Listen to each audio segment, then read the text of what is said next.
So we're moving into a panel discussion, and there are 7 people who've been invited to be part of this panel. I think you know who you are. If you could probably make your way up here and I'll do the introductions.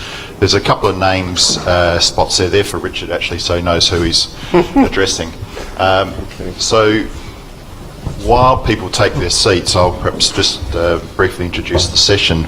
We've asked Richard to lead a discussion on the topic, or the hypothesis that research and innovation increase health disparities.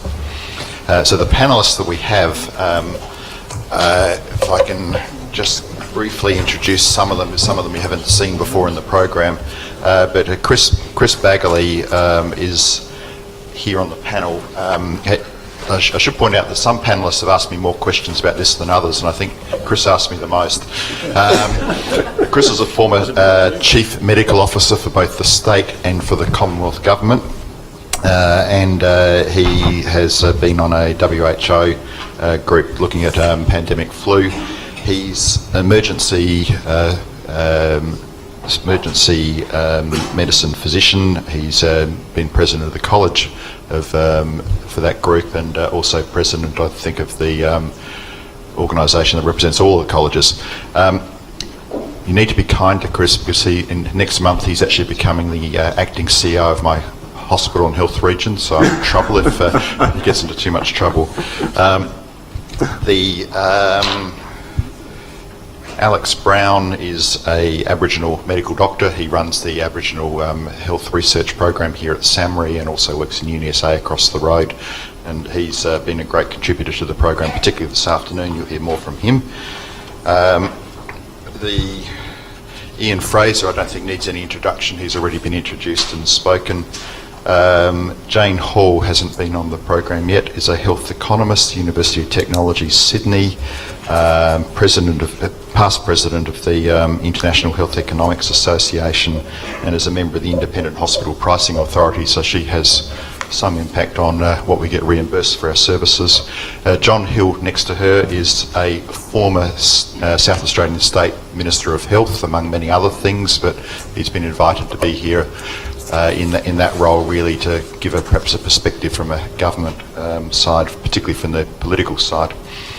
And as I go through my list, Anne Kelso's already been introduced, CEO of NHMRC.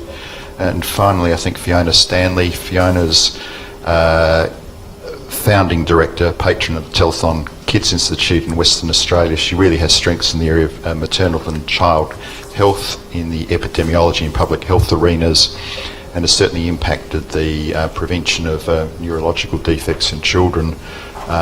And I think she's the only member of the panel to actually have a hospital named after her. So, and I will hand over to Richard. I'll distribute some microphones while you get started. Okay, great, fantastic. Yeah, you really know you've arrived when you've had a hospital named after you, haven't you? That's fantastic. Okay, welcome everybody. This is the entertainment part of the morning, and we want to make this as absolutely interactive as possible. Now, you've been given a very provocative title about research and innovation increasing health disparities, but we also want to use this as an opportunity to pick on some of the issues that have already been raised this morning, and to talk about the interaction between research and this broader issue of equity. But this is also a unique opportunity. It might never happen again, these two academies coming together. And so I do want to explore what we might do about that. What is the interaction potentially between health and medical sciences and social sciences? So I am going to ask at the very end, at 12:35, a specific question to each of you that I want you to think about, and that is about what would you like to see in terms of the future actions of your particular academy in the area of health equity. And secondly, what would you like to see about the interaction between these two broad areas of research endeavour, which might include the role of the academies? So I would want you to think about that as we get to the end. But we're going to start off, and I'm going to ask each of you to make a few observations. I'm going to start with Jane at the end, and we talked a little bit last night at the lecture about how we're going to do this. A few minutes from each of you about observations on the relationship between research and equity, and anything else you want to say about this morning. I don't want you to hold back. So this is your moment, Jane. You've been bottling it up for ever since 9 o'clock this morning, so let it all out. Okay. Well, thank you very much. Is this on? Yeah. It'll come on? Okay. No, I'm not sure. It is on. Okay, thank you. I thought I was going to be the fringe dweller, so I was just settling back here to be relaxed and hear what everybody else said. What I do want to do is reflect on equity in health by not so much picking up what's been said this morning already, but what hasn't been said. Now, when I started out, very early in my career, a mentor who was an epidemiologist said to me, Jane, the first law of epidemiology is that everyone gets broken down by age and sex. You can imagine what I was complaining about at the time. And what we see so often when we talk about equity is the same old groupings. And I think it's very important not to always characterise people in the same way, just by their income or just by their race. I've got a PhD student who's exploring equity in various aspects of health, and when we look into groups, we see a lot of variation within groups, not just across groups. So that's my first point. Don't let's just become categorisers. It's a bit like racial profiling, you know, we should be beyond that, particularly as social scientists. My second point then is to say we've been talking about access issues and to some extent outcomes issues. We haven't talked about financing. Stephen made a passing reference to it in the $6 billion that goes into the private health insurance subsidy. We need to think, particularly as we are very unlikely to spend less on healthcare, about how we're funding that. And that $6 billion comes from 100% of taxpayers, and it goes to 42 or 43% of the population to support their private health insurance premiums. And even with the better targeting, now this is a very convoluted point, and I'm not going to make it in detail, but even with better targeting towards poorer income groups of the level of the rebate, that is a really blunt instrument, and if those people can't afford the insurance in the first place, the government money is going to the higher income people.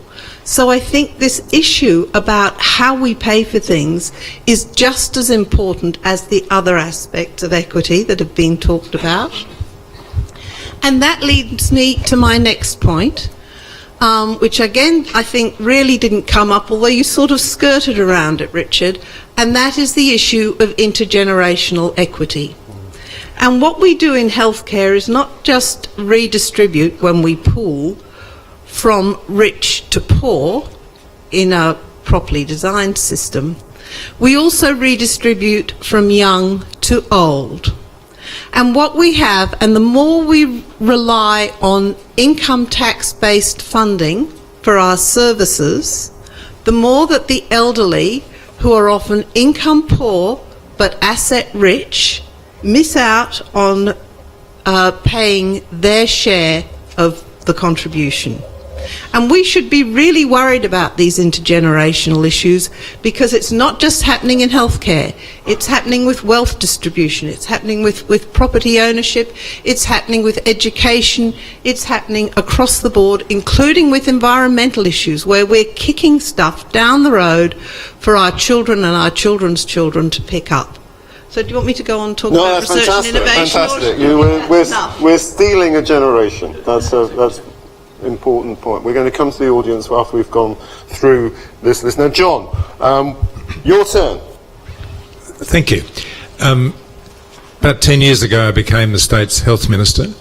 I can't remember exactly the proportion, but around about a quarter of our state's budget, it was then about $4 billion a year, it's probably closer to $5.5 billion a year, was going on health. And we knew that the rate of acceleration in the health budget, which was about double the income that the state was getting from all sources, and we could project that by a certain time in the future, mid-2030s, all of our state's budget would be spent on health unless we made significant changes.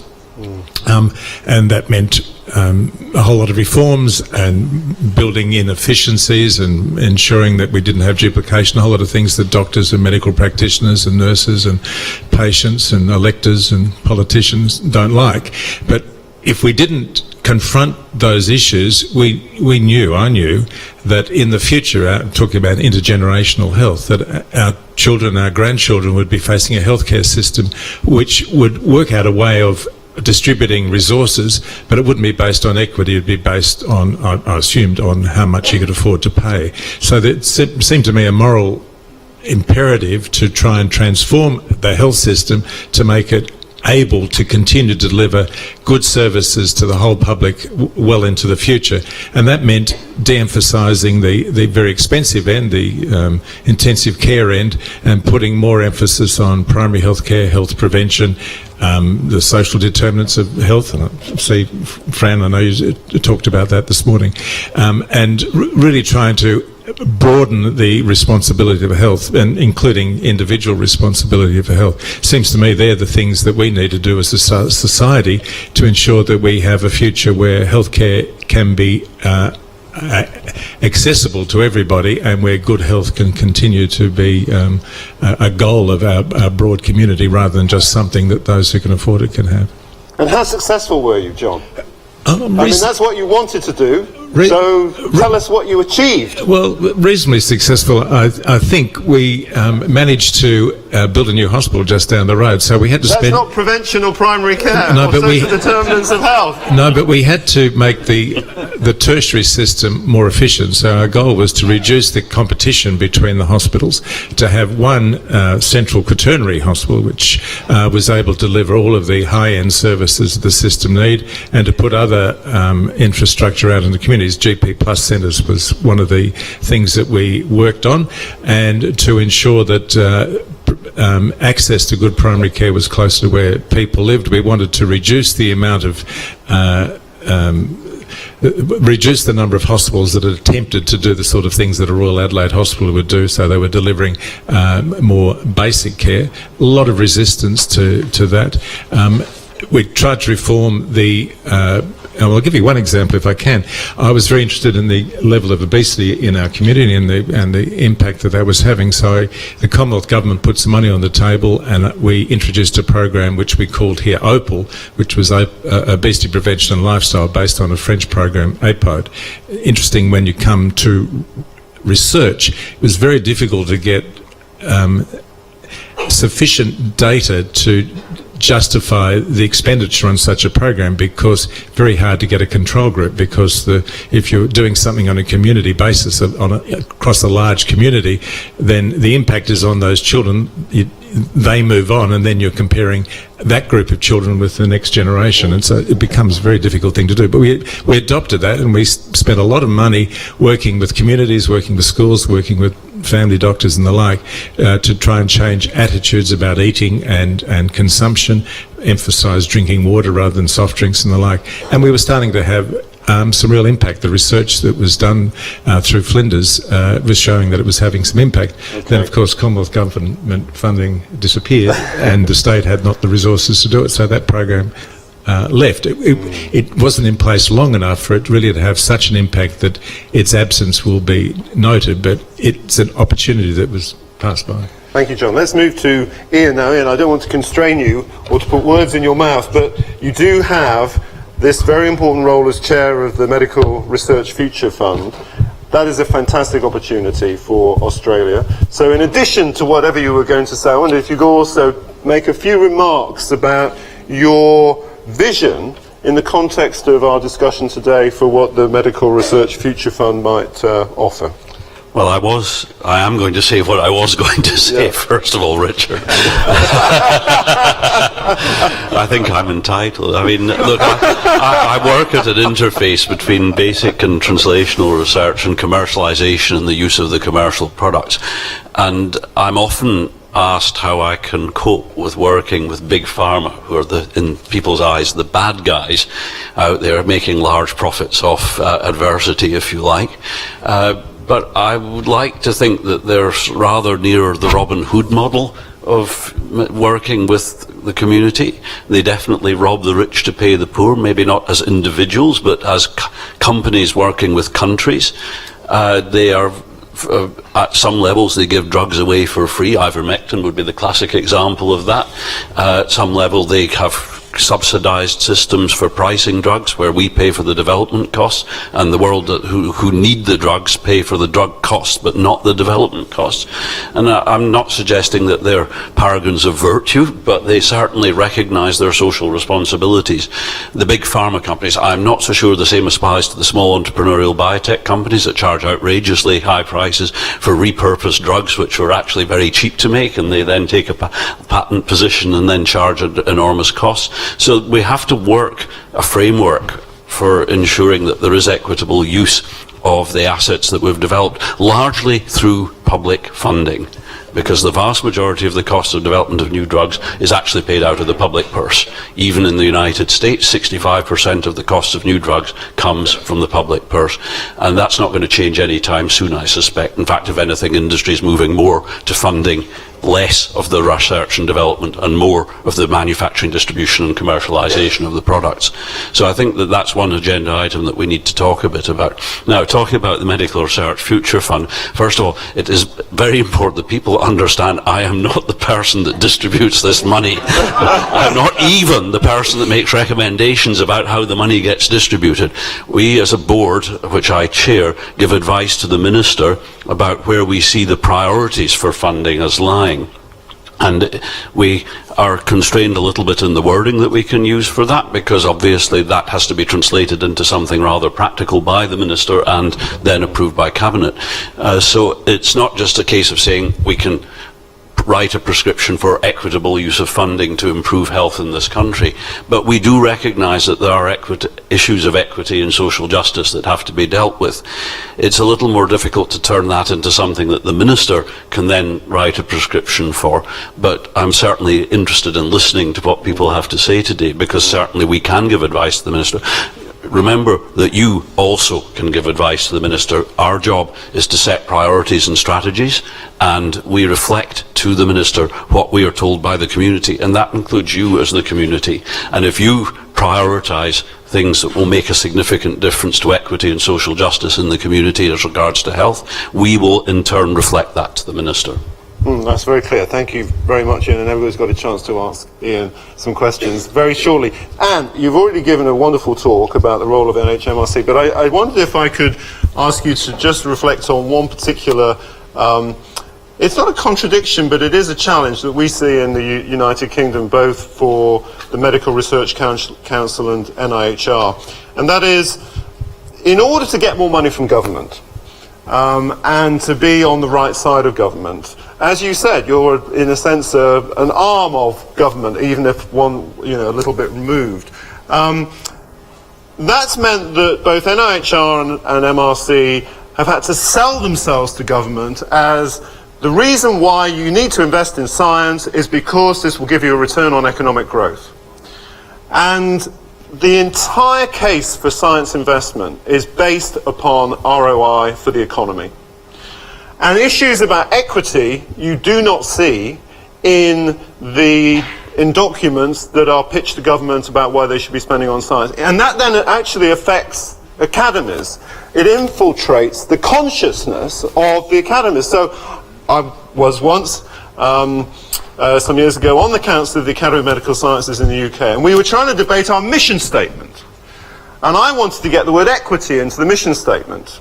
There was no way that the Academy was going to get the word equity in the mission statement. However, we did get the word wealth in the mission statement. And the reason for that was that they wanted to present themselves, understandably in many ways, that's the incentive structure, they wanted to present themselves as being wealth creators, not as equity creators. That I wondered if you could reflect in your non-political way about how you navigate what you have to do in the political context and what you want to do. Because when you go to bed at night and put your head on your pillow at home, Anne, I do not believe that you are doing your job because you just want to create wealth for the government or to satisfy government policy. You are radical. You're a reformer.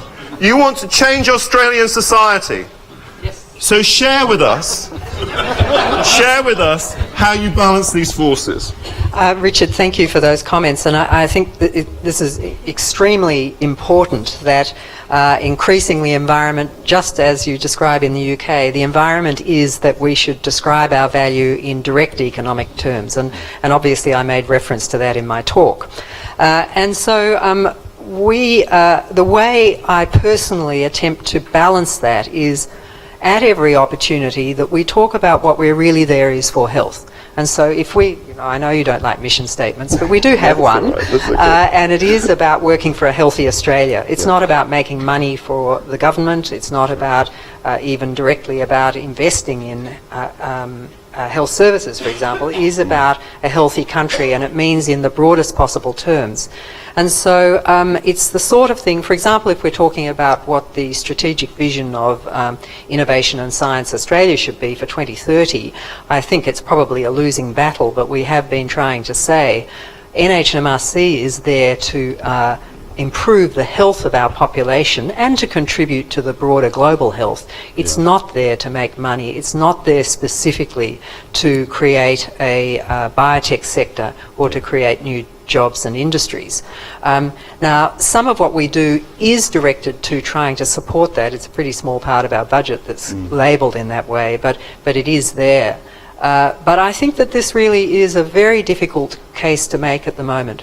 So then I think a very important part of that is, if you talk about, this has partly been referred to already, if you said you didn't have enough money to do very much at all, what would you invest in? Well, it's got to be preventive health. And so we're fortunate in this country, I think, that we can afford to invest in preventive health as well as the, if you like, the sexier end of discovery research that leads to new drugs and devices and products that can go into clinical trials and make new industries and make heaps of money, as well as save many lives. We do have the capacity to do that. But when money is tight, or if you were really starting from scratch, which of course to some extent, political constraints aside, the MRFF is, then you would say there'd be a much greater focus on investment in preventive health. So despite the fact I come from a biomedical background myself, that's very often my message in talking about how we should be investing. Thank you very much. That's lovely.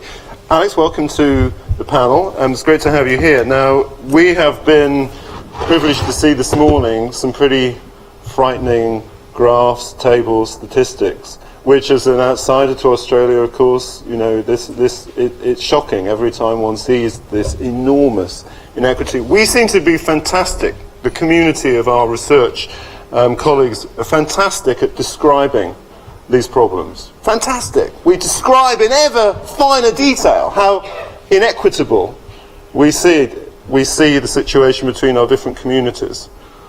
What are we doing about it? Alex, I want you to, please feel free to say whatever you want to say, but I would like you to add on a word about action as well as description. Well, thanks very much. I'm a little overwhelmed being at this up on the stage here with luminaries on all sides of me, so thank you for the opportunity. Look, we do fundamentally construct Aboriginal realities around deficit and inequality. There's no doubt about that, and I'm probably as responsible for that narrative as anybody else. It is a part of constructing our understanding of what truly we face in front of us. So there's a cost to be borne by the story we tell about inequalities. I won't speak on behalf of every Aboriginal and Torres Strait Islander, but the fundamental reality is most of us, our reality is forged in the fires of inequality. There is no doubt about that, and it basically affects everything about the way we do our work, we live our lives and try to achieve against odds. When you talk about post-colonial India, I was glad you raised that, because I think by the time the English got to Australia, they were very good at their craft. They'd basically perfected it. But the point I want to make is, you would think, given the onslaught that Aboriginal and Torres Strait Islander people experienced here, that we would not have survived, and certainly that was the expectation. But we are here. We have endured. And you don't survive 100,000 years on a continent like Australia if you don't have something under the hood or something in the tank, to use a Holden metaphor on this very sad day. One of the things we do very poorly is reframe the narrative around Aboriginal survival. We talk about inequality, we talk about suffering, we live that, but we rarely as a nation talk about what Aboriginal and Torres Strait Islander people offer the world. And they offer us things that we talked about and that you touched on around our understanding of what it means to be human in a context and a world around us that doesn't really care a lot about our issues. That's not a cry routine, that's just the reality that I certainly feel about it. We certainly understand what it means to be connected, and not by social media, although that's a new important part of an Aboriginal identity, because we can reframe that narrative in our way, so it's an important tool for us. But we understand what it means to be connected across time, across place, to person, to family, to understanding, to history, to the environment in which we live. And you would think at this time of whether or not the world will survive the last 200 to 300 years of human existence, you've got to ask the questions, how could we look after this world better? Well, you'd start by asking a whole bunch of Indigenous people, I would think. The other thing is, when you strip it all away, and we talk about, we often tend to frame need in an inequity lens around the things that we all think we pursue as a society, which is income and educational attainment and material wealth and resources. When you deal with the communities we deal with, you strip all of that away, you ask the very simple questions, which is, what defines well-being for you? And you touched on this question, have we defined that well? And the problem with an inequity conversation that doesn't actually ask the question, what do you pursue for your own wellness? We have one hand tied behind our back in terms of understanding what our agenda should be. And I think if you deal with disadvantaged communities continuously, you see that they don't pursue the things that we think they would from a development perspective. They pursue the very simple things.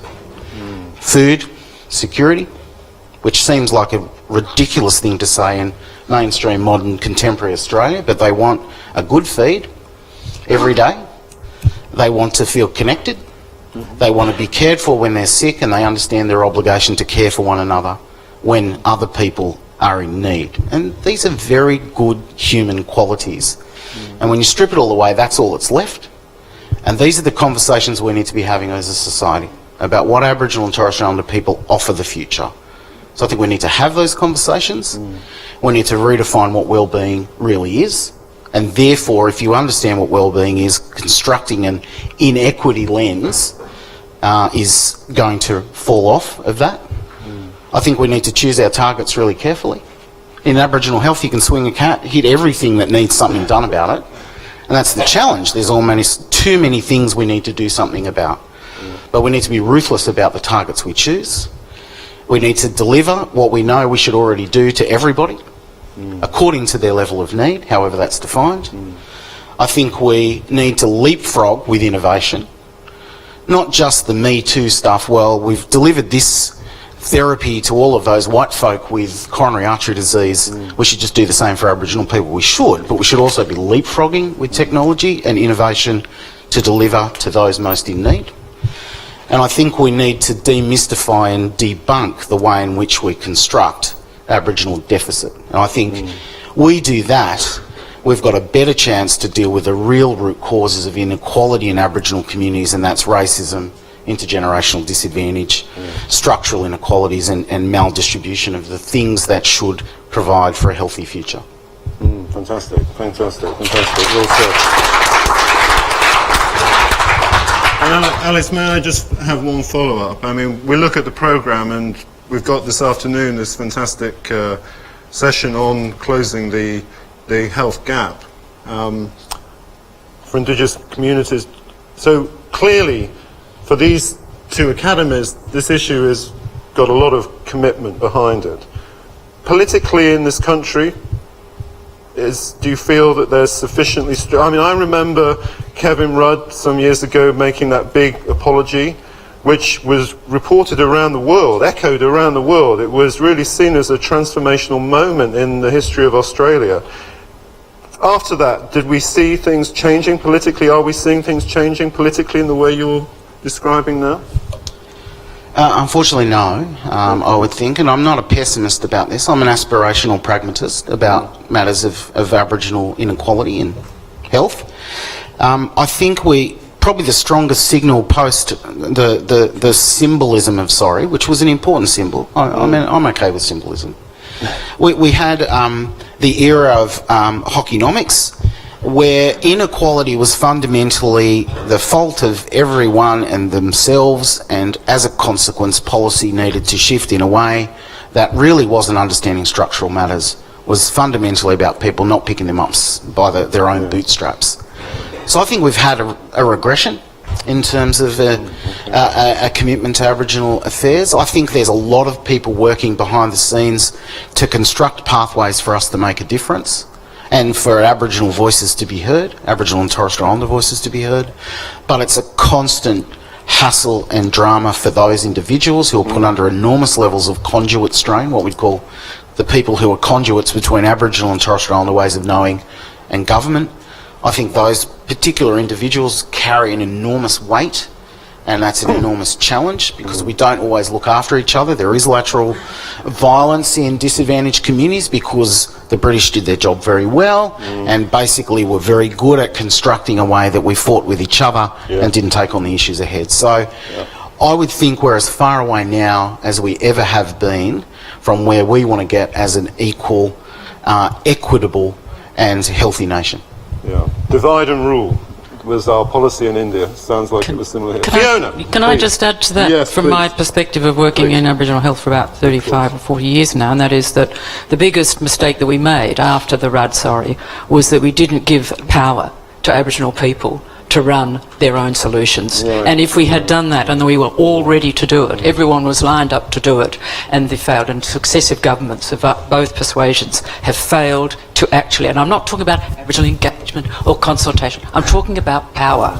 I'm talking about, they are actually in the process now of defunding 90 Aboriginal controlled early childhood services around Australia at the same time as they set up a Dondale Royal Commission to look at the things that in fact these early childhood centres would prevent. So I'm anguished about that, and I think that I support everything that Alec has said, and you know, we just have to realise that we have to relinquish power to people, and we have no excuse now. And I think, Anne, we've got to up the ante in terms of the number of Aboriginal scholars that are being supported by NAMHA. We have so many graduates coming through, and I just wanted to say one more thing about Aboriginal stuff, is that we had the most extraordinary meeting in Melbourne Uni last week, run by, and Hugh was there, and run by Marcia Langton and her team, which blew my mind, and it was about Aboriginal data sovereignty. And these guys are measuring well-being in ways that we are naive about, and making huge differences at a community level, and we want to upscale that to things like ABS data and the census and AHW data and these whole big data sets, and we have the Aboriginal capacity to do that. And it was the most exciting meeting, and it's got turning this negative deficit model into what is positive about Aboriginal people and how they've got the resilience to not only survive but succeed in these two cultures, one of which is openly not wanting them to do so. So I'm in admiration of you guys that have even here and participating and doing such good stuff. So sorry to... No, that's great. That's Anyway. that's fantastic. Thank you very much. Please carry on. Yeah, well, I some other remarks. I think your call to be political is absolutely the way to go, and I know I'm going to perhaps the last questions, but anyway. I mean, if you think of what you were as a part, and you know, to have a hospital named after me when I'm trying to keep people out of hospital is really quite a joke. Perhaps they thought I died, you know, that was fun.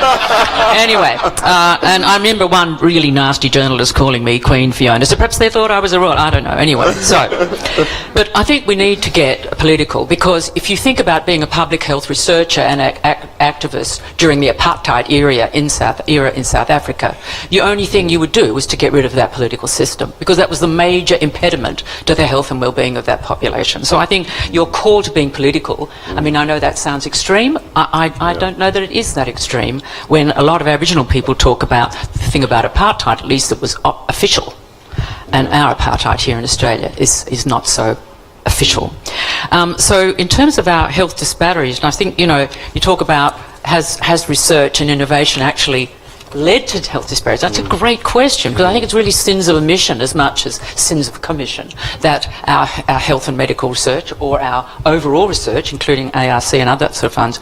So it's the balance between treatment, if you like, for medicine and other things. I look upon this now as broad. I think we should have prevented climate change rather than trying to meet, all those sorts of things. Anyway, so it's not, when I talk about treatment and prevention, I just don't mean health. I mean the whole thing. So we've got this balance wrong between funding treatments. Often obesity is a great example. Give me a good example of obesity treatment that works. So I think, it has to be prevention, and we've got that balance wrong. We've got the balance wrong between what you call north-south and we call rich-poor countries, and the balance there. We've got minimal support for the sort of research into causal pathways, which honestly people don't seem to get. And I'm talking as well about intergenerational causal pathways, stolen generation, trauma, and all those sort of things, which most of the things that we are addressing as wicked problems in our society, not just health, commence in inequity. So we're not really understanding those pathways, and I'm going to give Richard this book, if amazingly he hasn't read it. It's called Northern Lights by Andrew Scott, How Australia Can Learn from the Nordic Countries. It's a great little book about how politically you can make a huge difference to the things we've been talking about. That's your present to take home to read on the train. And I think, and we have really very, and I think when we're talking about these intergenerational pathways, if you want to get early childhood really working rapidly, you go to the adolescence. That's where you start your early childhood. We're going to be parents in a minute. So I think, we can do this rapidly. And I think the early childhood agenda that Fran and her team worked on in the determinants of health absolutely got that very strongly. The other thing we don't have support for, and I think the question about ARC and NHMRC working together, as well as all of our academies working together, because I'm actually a member of 3 academies. I've got the Academy of Science under my belt as well, and probably others have too, is that we don't support and reward. No, I'm not talking about grants. I'm talking about the way we actually have our research done. We don't reward the cross-disciplinary research that we need to address these big issues, these wicked problems. We actively discourage it. We're in silos in almost every way. And I think this is, really, really important. But the basic science, which leads to things like vaccines, is fantastic. It's absolutely great. And I think that is a really important way that we can address some of the inequalities. But we yet have to see how our incredible investment, might one say almost overinvestment, and I tentatively say this in front of this audience, in genomic research has actually going to benefit the total population. And that inequity is there. It might be doing this via epigenetics, very exciting. When will that start to benefit the total population and reduce inequalities? And I just want to finish with one question which nobody sort of talked about, and I thought you might, and that is the gates of this world and their impact on what is happening in terms of research, often siloed diseases, and often the investment by these philanthropic trusts do not invest in those things, particularly in Africa. I've just been to Africa, where infrastructure is so important, and whether we can have some kind of impact, might be able to, on how those funds are used. And I know Gates is an outstanding philanthropist, and he is looking at some of these issues, and they're not all single, but I do think there is an issue about the need to fund capacity within poor countries of how they're going to actually make the most of technology leaping over and all the things we've been talking about. Sorry to talk for so long. No, thank you, Fiona, and that's actually a great point at the end. Thank you very much indeed. I'm afraid if you do track financing from the Gates Foundation, it largely goes into US and Western European institutions, not in building the capacity where you're talking. So it's a great example. Chris, follow all of this. You have had some pretty massive roles in your at the interface of health and politics, and so you must have been addressing on a day-to-day practical basis many of the issues that we've been talking about. So share your wisdom.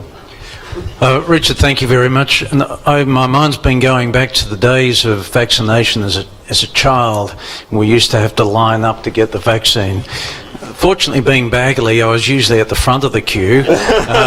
Occasionally, they would switch the alphabet and put the W's first and the B's last. And I remember the discomfort I had just sitting waiting for my needle. But here it is. And but thank you for the opportunity. I had been asking questions of David. Particularly, I said, David Watson, I truly don't understand the proposition being put. How would anyone say research and innovation increase health disparities? How could you have a debate about that? Who would say it would be positive and affirming that? Now, the good thing about this morning, I've been here all morning, is that no one really has put the case that research and innovation increase health disparities. So that was reassuring. I did have a chat to Fran Boehm some months ago, and I said, Fran, do you understand this? Because I got no idea what this is going to be about. And she did point out that if you have research and innovation in the high-end technologies and, say, high-end medicines, that in fact, that research might be afforded, or innovation, just by the wealthier countries, and the products by wealthier countries, and could increase disparities. So that was good for me to think through. The other thing I did say that, David, God, I hate hypotheticals, particularly Geoffrey Robertson's style, and Richard, it's great to see, you know, nothing like Richard, so that was good. But I've thought I'd approach this as a CMO might, and in a way, because now I'm not of government, though you're never too far from government. And I did have, by the way, as South Australian Department of Health CMO, I did have the great fortune of working with John Hill. John did appoint a chief exec here. In his book, he said it like he was the bad cop. And I remember when Tony Sherborne and I spoke, he gave me some KPIs, and I looked at them and said, this is unachievable. One was to reduce the level of obesity in South Australia by 12%, for God's sake. And I thought, there's no way I can sign this. How am I going to get around this? And I thought, hang on.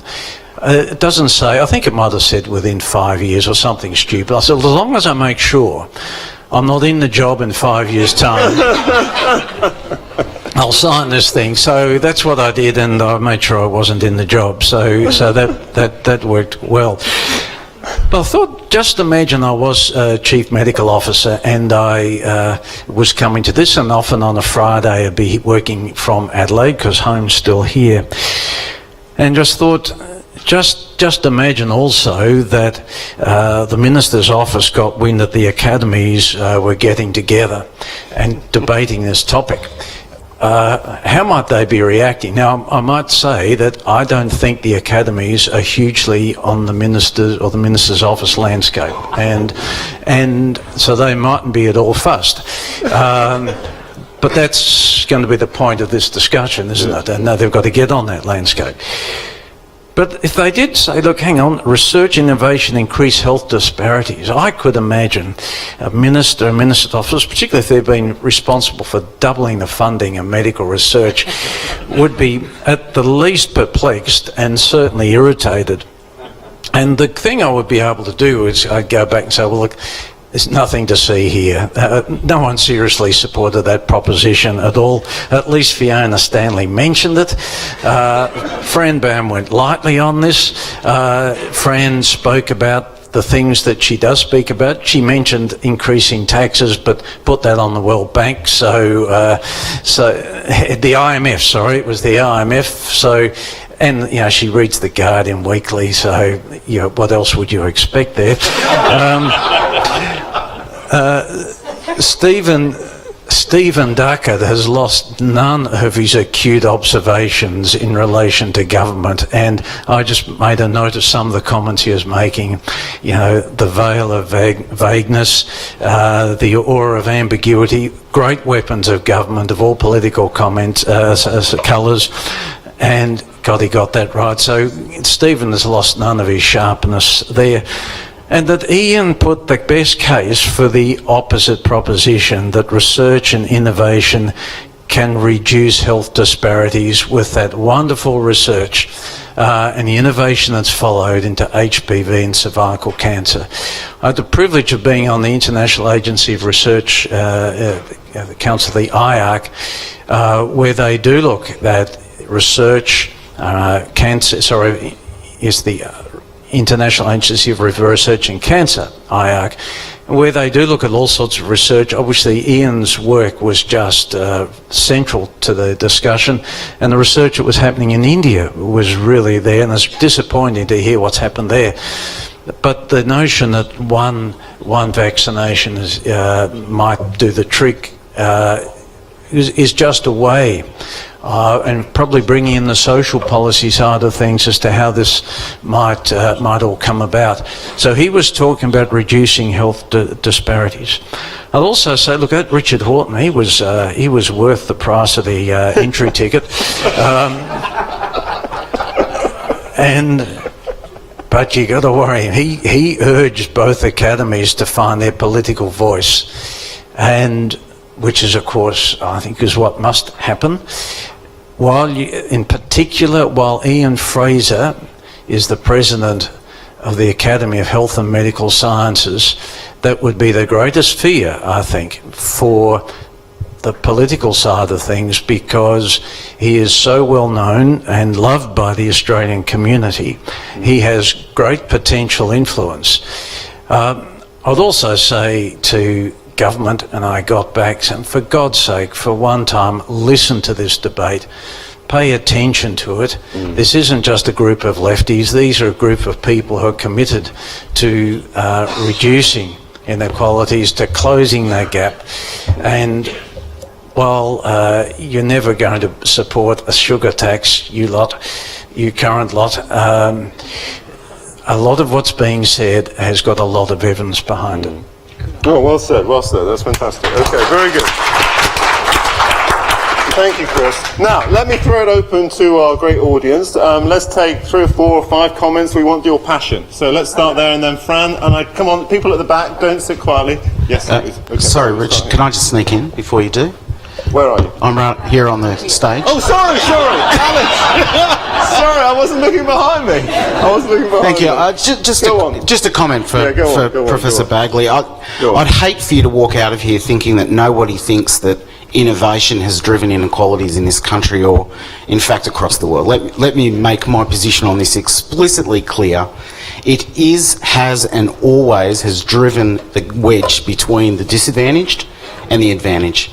Whether you look at drug-eluting stents and their use in high-risk populations, differentially the benefit applies more to the advantaged than the disadvantaged. Whether you look at the case study that you mentioned, which is Professor Frazer's work, the potential benefits, 2 million deaths averted, the likely benefit because of the distribution to those most in need, away from those most in need, will mean that the benefits, unless we do something very radical, won't be realised. So I think innovation has always driven inequalities further. The question is, how do we reverse that trend? Okay, very good. Thank you for that, Cody. So please. So I'd like to make a few comments around tell everybody who you are and where you're from. I'm John Furness, and I work on so many damn things that I don't want to describe them. But I do want to come back to the original topic and say something about my experience. And I disagree to some extent with Ian about his emphasis on the public purse putting so much into drug development. Into the first parts, yes. Now, I'm going to talk about the work, a little bit about what I did when I was with GSK in 2002, and I can talk about this freely because the president for research in those days is now enjoying retirement on his $1 million property in Oregon. GSK in those days had an annual budget of $6 billion for research. And it was very clear that what we had to do was to make the maximum profit out of that $6 billion, which meant they had to be put into products that would be purchased and would make money for the companies.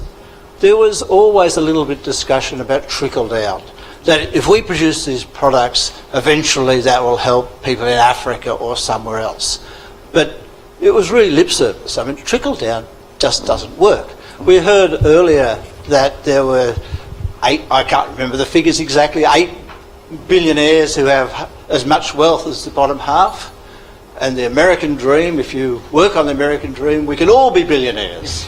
So maybe we should go for a case where we work out a system where one person has half the wealth in the world, and the trickle down work much better then.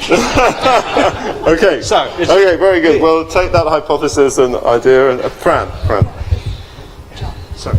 I just want to make a really practical suggestion to Jane in her role as incoming President of the Academy of Social Science, and to Anne as CEO of NHMRC. And this reflects some work I've done with my colleague Matt Fisher, who's here, through the Public Health Association of Australia, where for a number of years I've been heading up PHA's research group, and we've made multiple submissions to NHMRC saying, can you please fund the H in your name as much as the M, and Anne knows that I'm saying that.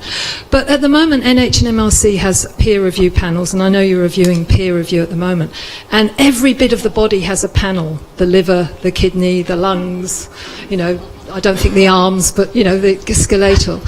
Then population health is put together, and yet, you know, we know how complex society is. If we think the body's complex, can we please have many more panels, and can we engage social science much more in peer review?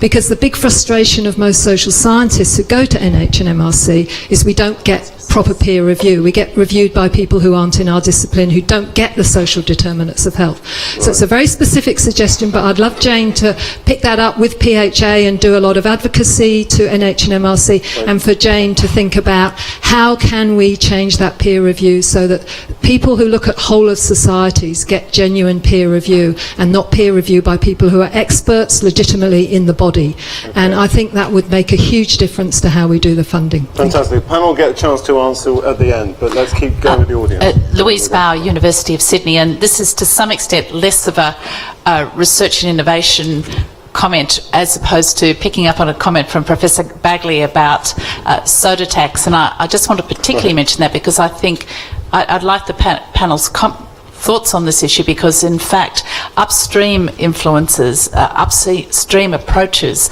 may well have a much bigger impact than the sort of low down nudge approaches that seem to be the focus around apparently lifestyle related diseases. And it's interesting looking at Mexico's experience with soda tax and actually changes in both dental caries and in obesity occurring. So I was wondering if there could be, but yet both state and federal governments are incredibly anxious, have major antibodies to this concept, and I was wondering if people could reflect on that and think a way through, because I think that is actually reasonably evidence. I think there's reasonable evidence for this, and yet we've got a lot of anxiety. Good. Thank you. Gentleman at the back, and then question down the front. Yes. My question was going to be about evidence, because I wondered whether anyone on the panel had a view about the adequacy of current... just tell us just for me, because we haven't met. Alan Peterson from Monash University. I'm a sociologist there. There's a growing critique within medicine itself of medical processes and also methods. You know, for example, Ben Goldacre's work on clinical trials. In Australia, Ian Harris has done some work and questioning the adequacy of and the necessity for a lot of medical procedures. And there's a Choosing Wisely campaign, which is an international one started in the US in 2012, which is basically arguing there's too much testing, over-treatment, etc. Now, a lot of money is going towards high-tech interventions, and in Australia, I've been researching this myself, a massive increase in testing, scanning of all kinds, and this is contributing to blowouts in healthcare costs.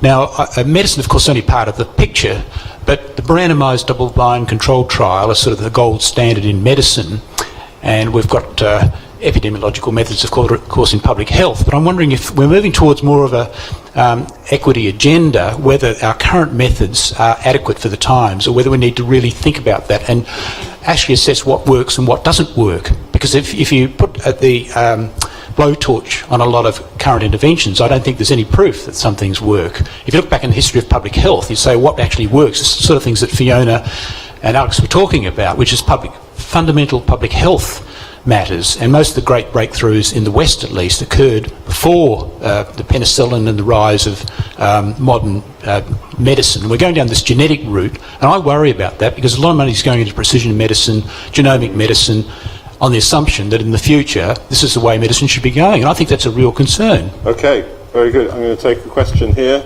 and then I'll take one more, and then I'm going to come back to the panel, please. Sue Richardson. I'm an economist and with the Academy of Social Sciences. And I must say I was completely astonished at Chris Baggoley suggesting that research and innovation in health does not increase inequalities. I thought it was self-evident that it did.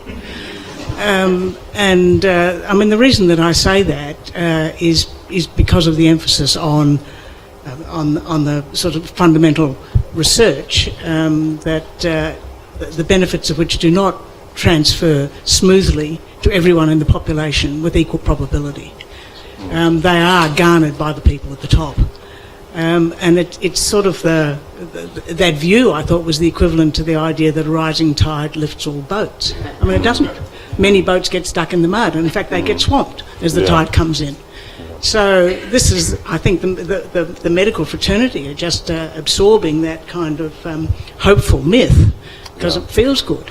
But the reality is, it seems to me to be kind of demonstrated for us most graphically by the American health system, medical system, where they say we have the best health system in the world, by which they mean we know the most about how the body works and we can fix it if you have enough money. But for the tens of millions of people who are not in the system, in the health system at all, Absolutely. you know, it's an extraordinary source of inequality. So I think that working on how to make our health, and I'm not saying that the research and innovation does not improve the health of people at the bottom, but it does also increase the inequality. And being at the bottom of any human hierarchy that matters to people is itself very bad for your health.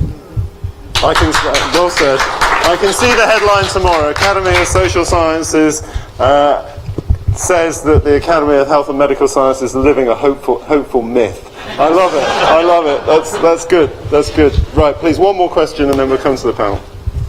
My name's Wayne Clapton. I'm an unemployed public health physician, and I wonder why I'm in this room. Really, I really haven't achieved much, and I'm not very smart. And amongst this group of amazing people here, but I have got a few degrees, and I've worked my way out of coming from a very poor from a poor working class background. But when I was growing up, we didn't sort of think about the sort of things you're talking about in this room today. So my question for the panel is, what does the public think about what you're thinking about and what you're talking about? Do they really care? Oh, that's a great question. Okay. Now we started with Jane at the end. We're going to start this time with Chris. And Chris, you've been held accountable by the audience. So I'm going to give you 30 seconds or so to reply, because I've got Ian who's got to do his fellows report. But Chris, go. Okay, well, back to Sue to start off with, because I've got the microphone. I came today to hear and understand the proposition that research and innovation increase health disparities, and no one spoke to that. So the case I felt wasn't put. And when I was thinking through, yes, we can point out that some research would, and I mentioned that. I was thinking about the particular research and innovations you come across as that of vaccine research. And when I look at the vaccine research, even with Ebola, and that which made the difference in West Africa by ring fencing the outbreak there, certainly it can then reduce health disparities. It depends how it's applied, and I think that's where FASSA in particular, as well as the Academy, would have a major difference. In relation to sugar taxes, this is where both academies have got to find their political voice, if only to counteract the other powerful political voices, and that's of the food and beverage industries. They are more powerful than us, but they need to get out there. We need Ian Frazer up there. The final comment I'd make to just look at the power of political persuasion. There is one person in this room who I've seen work constantly and first-hand in the political system, particularly on one issue, and that's of eye health, is Hugh Taylor. If you want to sit down and find out how one person can make a difference, spend time with Hugh. He is persistent, persuasive and polite, and persistent and persuasive. And he has made a big difference in relation to eye health and having governments focus on that. So just some thoughts. I Okay, have. very good. Thank you very much. Fiona. Yes, I thought we had to become political with the sugar tax. I think that's obviously we're up against a huge industry, not just with sugar tax but other things. We've still got the alcohol and the tobacco lobby, including the electronic cigarette guy who seems to ignore the fact that nicotine's bad for everything else. And I think Alan, you mentioned about the overdiagnosis and overtreatment, over-testing is absolutely huge. It's a huge waste to the health system. NHMRC have funded a Centre of Research Excellence in overdiagnosis, which is run out of Sydney and Gold Coast, I think, with Paul Glasio, Les Erwig and others, Alex Barrett. And that's a huge agenda, and really important agenda. I couldn't agree more. And the answer to the what does the public think, which I thought was a really good question, that's what we're doing with our Australian National Development Index project, where we're going to the population, a large population of Australians, to ask what do you want to the future of this nation, what do you actually want as a future, how we measure well-being, and how do we actually make a difference in that way. So it's a sort of, if you like, a participative, democratic way of getting at our nation's future. Alex. I don't really have a great deal to add.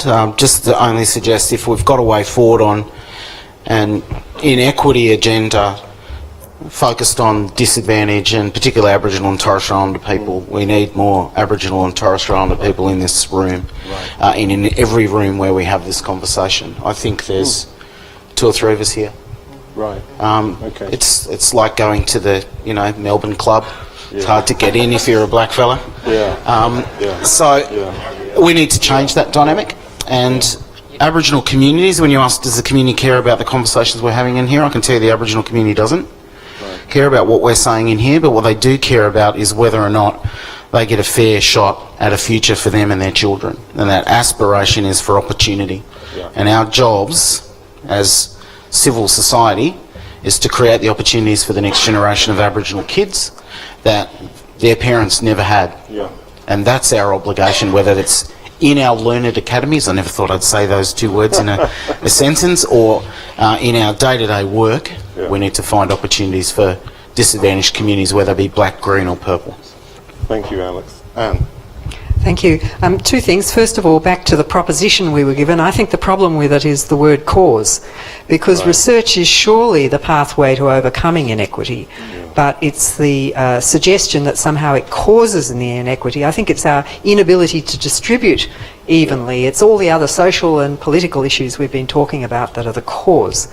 So, a comment on the proposition. Back to the role of the academies, I think it's a fantastic thought that the academies would combine their forces to have a political voice. But then I think to understand how to approach the politicians, well, there are other people here who know this much better than I do, but I think the question of what the community wants is critical to that, because politicians have their ears wide open and their office doors wide open to advocacy from the community. We have to understand that and be able to speak the same language. I think the other great power is the minister who wants to make a difference, and so if we can provide them with straightforward, understandable, implementable ways to make a difference, I think that's very compelling to a minister on a short time span. Absolutely. Very wise. Ian.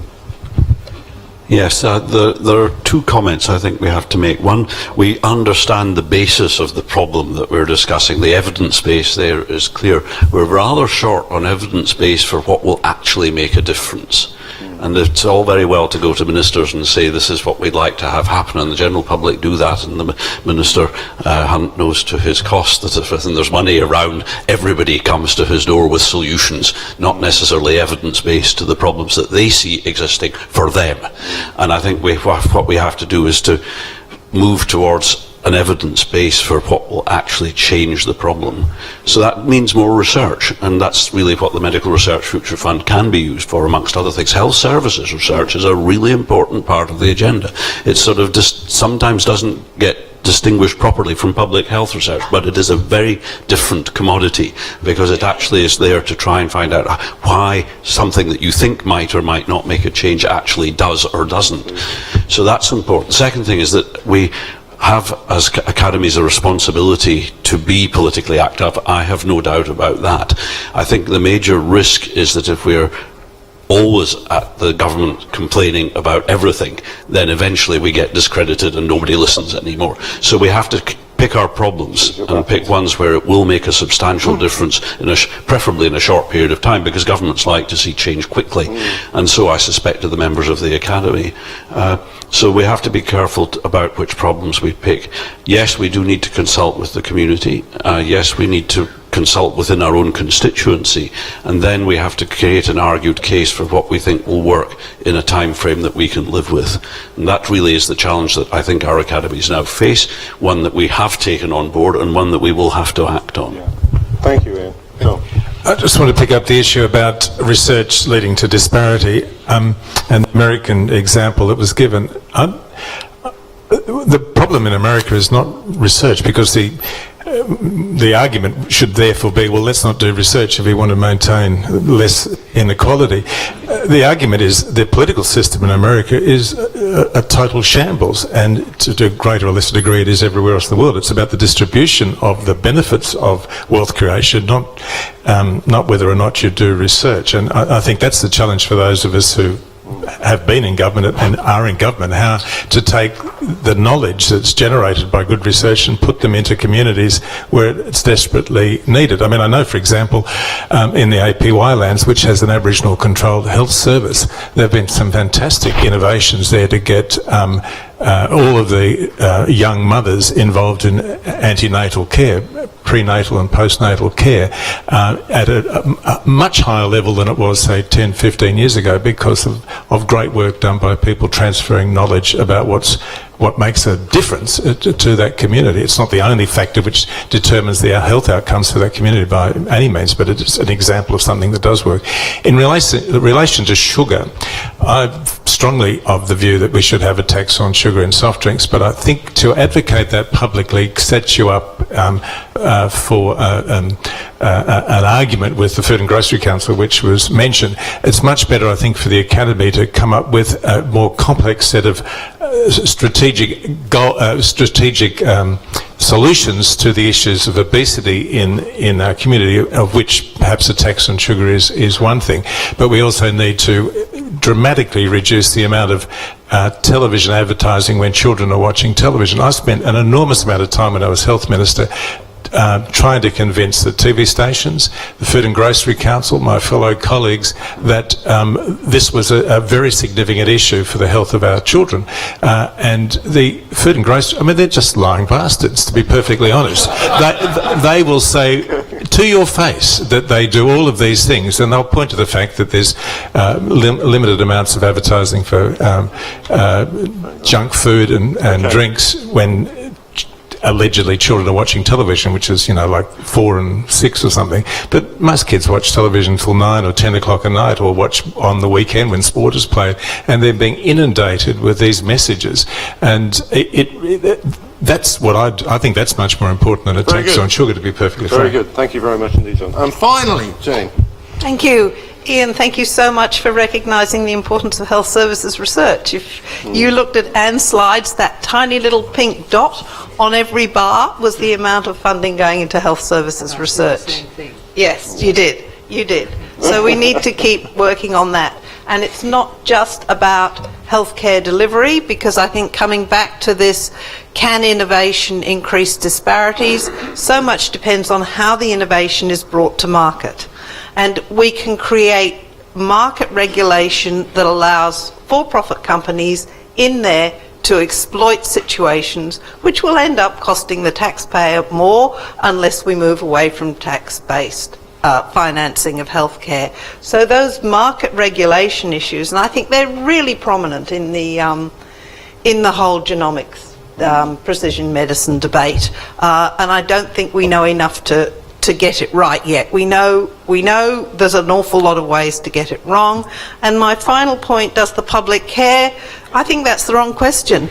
Does the public believe us anymore? And I don't think they do. Scientific evidence no longer has the credibility it once had. The public believes lots of different things. And I think we as academics no longer have the credibility that we once had. And that's a serious problem. Okay. That's a very big challenge to us, to restore our public credibility. I do hope, and I would say, I don't know if this is the case in Australia, so please correct me if I'm wrong, but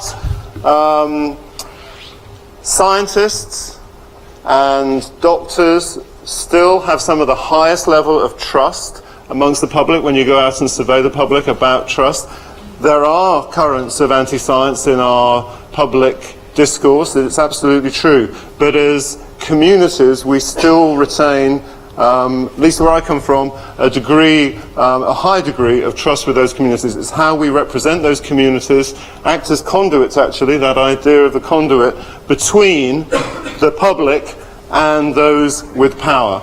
And that perhaps is the single most important role the academies can have, representing the interests of the public, those with no voice to those with power. Please give a big round of applause to a fantastic panel.